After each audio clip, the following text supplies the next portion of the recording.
La parole est à Madame Geneviève Garrigos pour le groupe Paris en commun. Merci, Monsieur le maire, mes chers collègues. Conduite à risque. L'expression est convenue, elle désigne toutes sortes de pratiques qui, licites ou pas, portent le risque de dommages importants. Elles peuvent comporter des éléments de dépassement de limites, d'appel à l'aide, de résonance traumatique. Ce qui fait que l'on les adopte est complexe et ne se résout pas par décret ou répression simpliste. Leur prévention prend précisément le contre-pied des approches répressives ou moralisantes en choisissant l'écoute, le non-jugement et l'information pour encourager les bons réflexes qui peuvent limiter les risques et les dommages. Ici, il nous est proposé de soutenir 3 actions auprès de publics très divers et sur des problématiques très éloignées.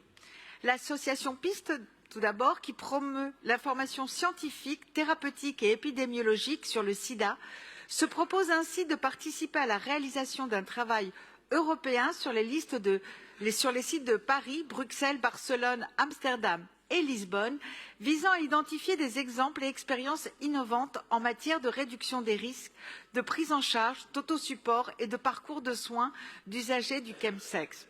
Le projet Asteria, porté par l'association Aurore, vise quant à lui le risque prostitutionnel chez les mineurs qu'il s'agit de prévenir par l'action d'éducateurs et d'éducatrices intervenant auprès des préadolescentes en lien avec l'éducation nationale et les autres acteurs institutionnels pertinents.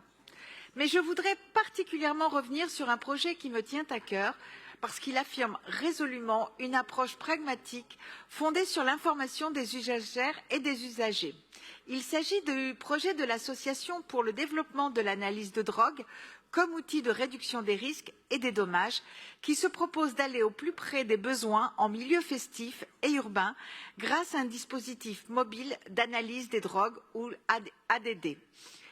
En effet, l'augmentation des nouveaux produits de synthèse, mais aussi le recours au darknet ou la recrudescence récente de produits de coupage problématiques, comme on a pu le constater en région PACA notamment, sont autant de risques additionnels d'overdose ou d'ingestion de produits particulièrement nocifs.